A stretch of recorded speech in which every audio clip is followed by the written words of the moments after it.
Entry permit scheme for talents to be expanded to cover more mainland regions. Facial recognition to be used in more mainland Hong Kong entry points. And Donald Trump threatens to deploy troops in Nigeria.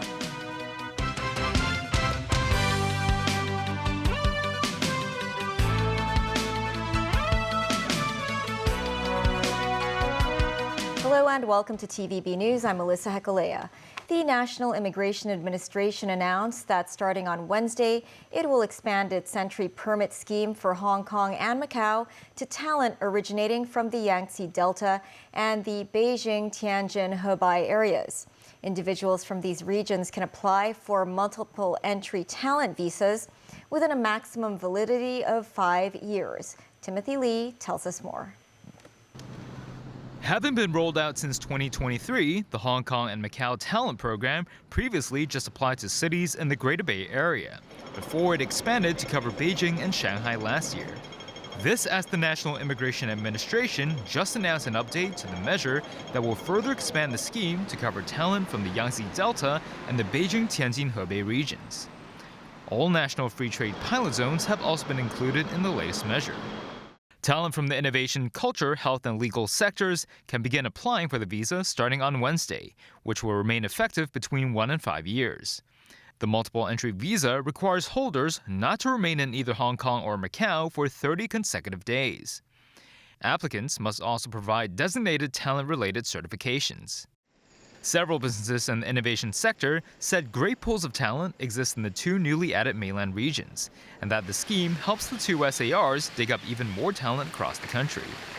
Some of them cited the example of the technological success of the 6 Little Dragons of Hangzhou, adding that they benefited from acquiring talent from top-level institutions such as Tsinghua and Peking universities.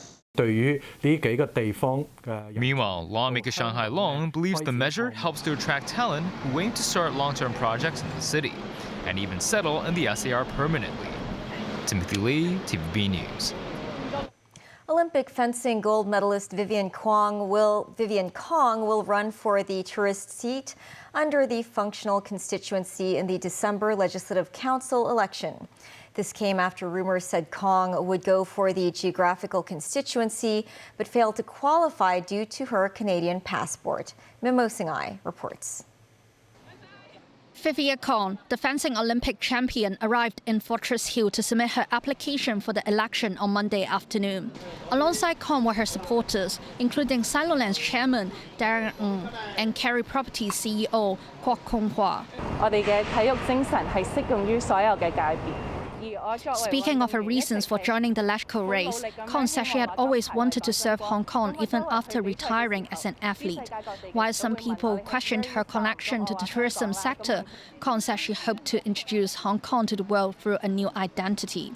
I think I'm just very grateful to have this opportunity and the support from the industry to really try and show the world how great of a city we are. And I think as an athlete, I've had the opportunity to represent Hong Kong, and I tried my best, and now I just want another way to do my best for Hong Kong because I really love the people, I really love the city, and it deserves so much more.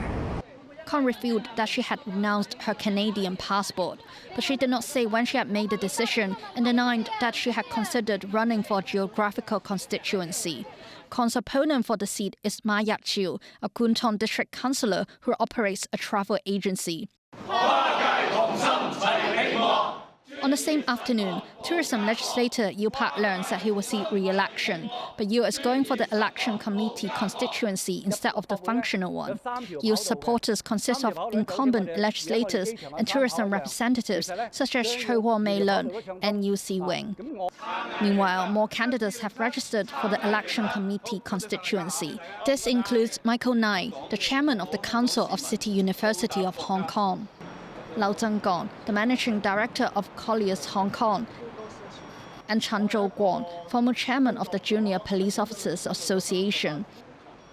Other new nominations for the functional constituencies are Francis Lam, former president of the Hong Kong Institute of Surveyors. He will compete against Julia Lau, president of the Hong Kong Institute of Architects. Ray Zhern, the associate professor at CTU, will compete against legislator Deng Fei. Memos 9, TVB News. U.S. President Donald Trump said NVIDIA's advanced Blackwell chip for artificial intelligence would not be available to other people. This as questions have swirled since August about whether Trump would allow shipments of a version of the Blackwell to China. Meanwhile, U.S. Treasury Secretary Scott Bessent voiced concerns about China's commitment on the rare earth issue. Tracy Furness has more. With a friend of mine. Late last week, China announced it would suspend for 1 year the restrictions it imposed in October on rare earth materials and technologies. At Monday's Ministry of Foreign Affairs news briefing, China said suppression is not a solution. I believe the results of the China-U.S. Economic and Trade Negotiation team in Kuala Lumpur showcases that negotiation and dialogue is the right way. Suppression can not help to solve the questions. The priority is to implement the important common understanding reached by the two heads of states to inject more certainty into the trade cooperation between the two states and world economy.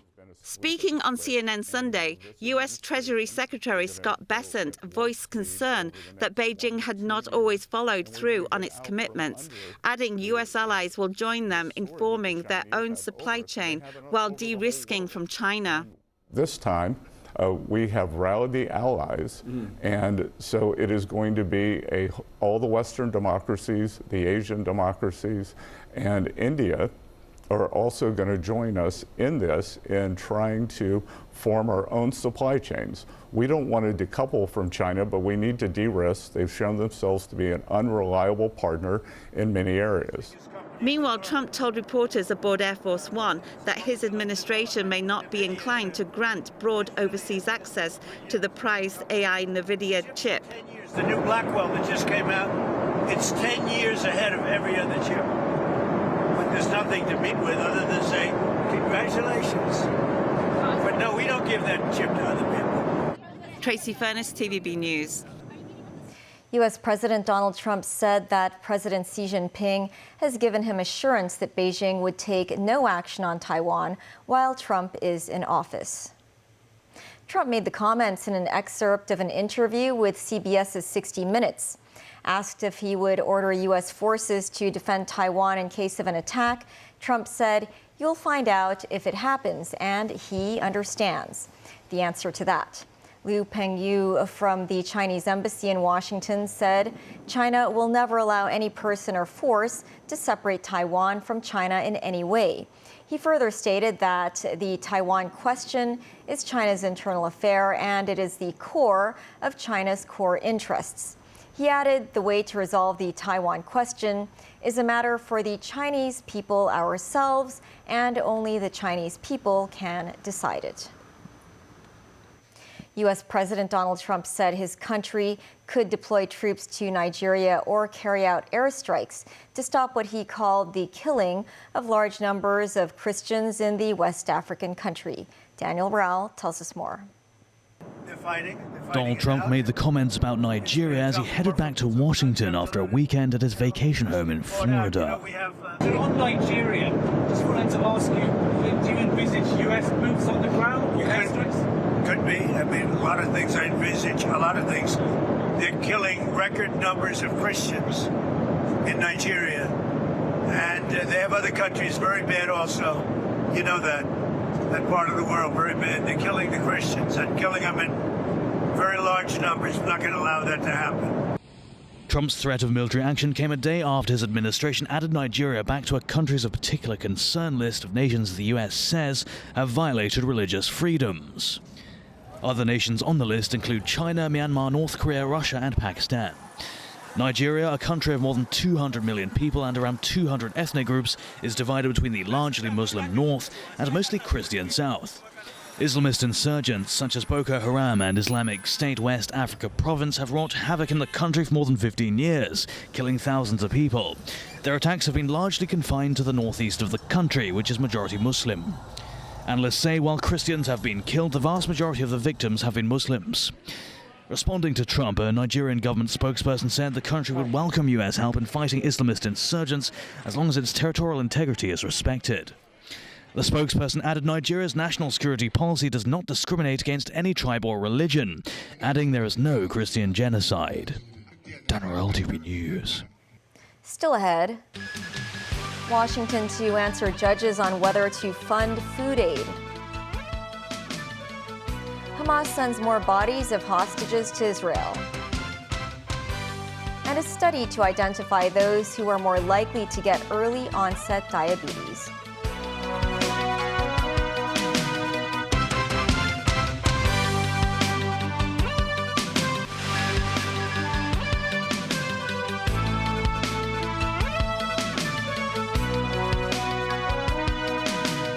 Welcome back. U.S. President Donald Trump's administration faces deadlines on Monday to tell two federal judges whether it will comply with court orders that it continue to fund SNAP, the nation's biggest food aid program. The U.S. Department of Agriculture planned to freeze payments to the program due to the federal government shutdown. The situation leaves millions uncertain about how they will feed themselves. Hundreds more than usual lined up as early as 4 a.m. in the morning on Saturday to collect fruit, vegetables, bread, milk, and more at a food pantry in New York City. Officials who run the pantry said it was more than 3 to 4 times the number we always see. They attributed the waiting line to the abrupt stop of SNAP. Last week, judges in Rhode Island and Massachusetts ruled separately that the administration must continue to pay for SNAP. The remains of 3 Israeli hostages returned by Hamas are soldiers who were killed in the October 2023 attack. Hamas say their remains were taken to southern Gaza 2 years ago. One was an American Israeli. President Trump spoke with his family, describing their relief and heartbreak. David Garrett reports. A solemn silence among the assembled crowd lining the street. Only dead bodies returning now. A convoy containing the remains of 3 Israeli soldiers Israel say were killed on October 7th, 2023, taken by Hamas and dragged into Gaza. Found in the rubble of a Hamas tunnel by heavy earth-moving equipment allowed in by Israel from Egypt. These vehicles slowly going into the National Center of Forensic Medicine for identification and a reunion and funeral with loved ones. Success for Israel, but it is urging Hamas to work faster. 20 bodies returned since the settlement was agreed. At least 8 remain. All Israelis killed or held in captivity must be found and handed back under Donald Trump's brokered ceasefire. We got Nutra, from New York and from the United States. And I spoke to his parents. And they're thrilled in one sense, but in another sense, obviously, it's not too great. Israel's drones carry out strikes beyond Gaza. UAVs hit Hezbollah targets in Lebanon over the weekend. 5 were killed. Despite a ceasefire agreed last year, Israel has hit these militant strongholds almost daily. Hundreds of mourners and Hezbollah supporters attended the funeral. Prayers were read and flowers scattered as the coffins were carried to burial. Gazan children cheer as UNICEF trucks come in. This convoy is needed, but trucks appear too few and infrequent.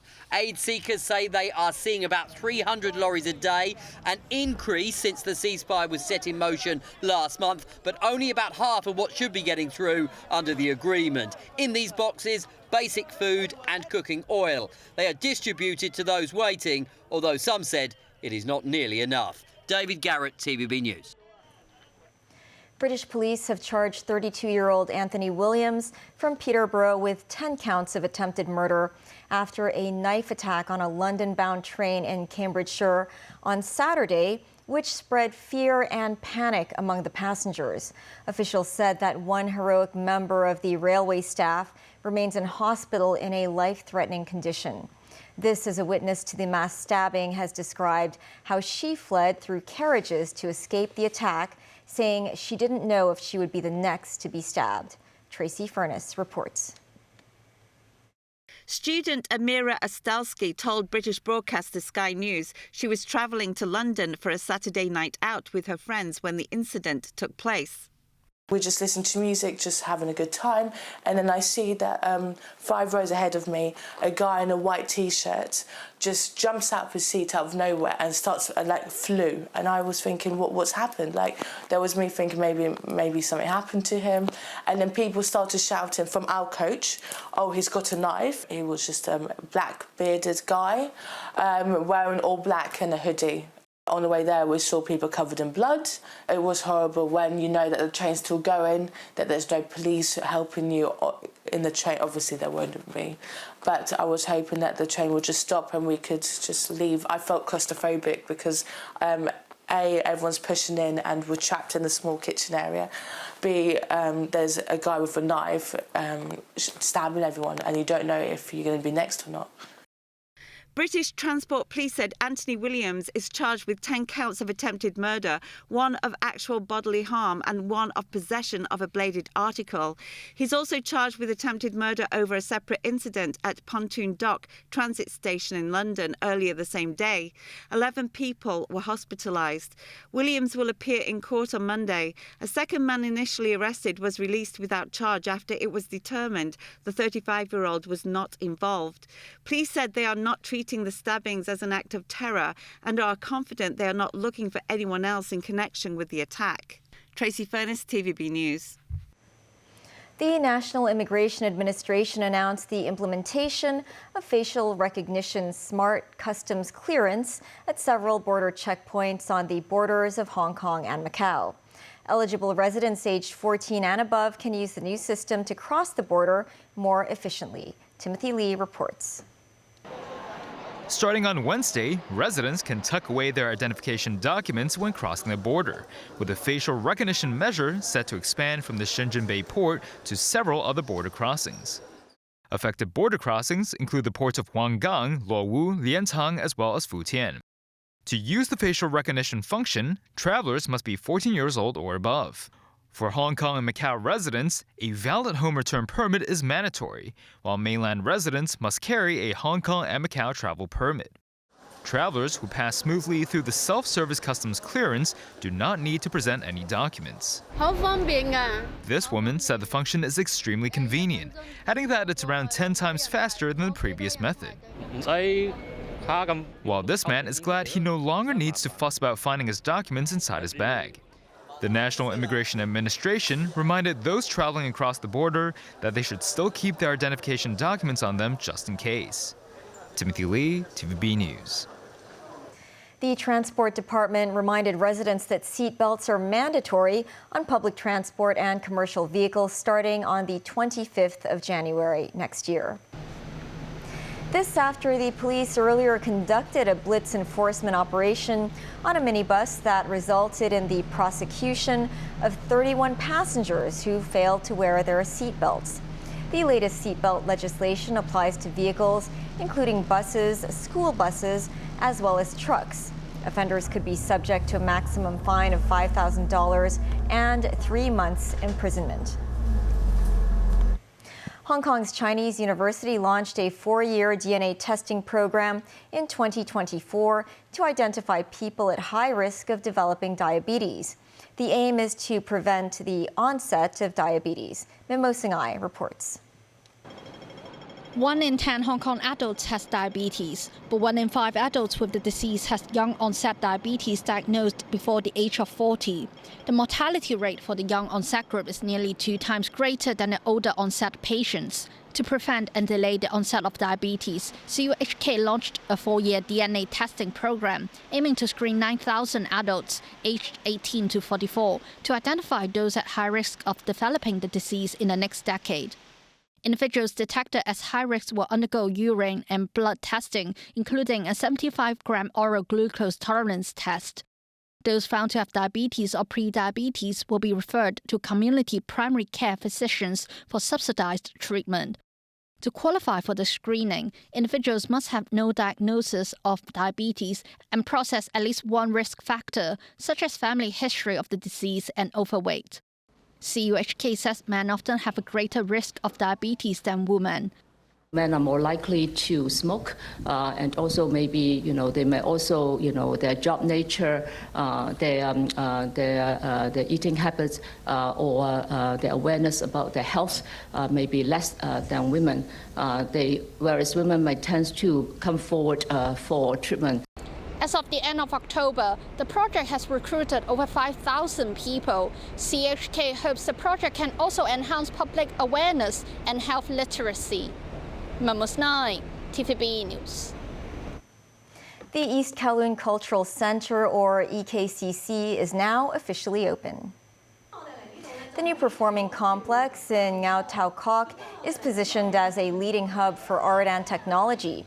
Housing 5 venues, the facility allows theater troupes to have longer-term runs. EKCC not only provides a range of professional equipment that support the curation of programs, it also aims to nurture homegrown talents, bringing transformative and captivating experiences to audiences.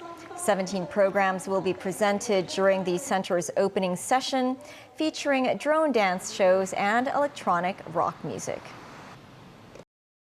That's the news. Thanks for watching. Bye for now.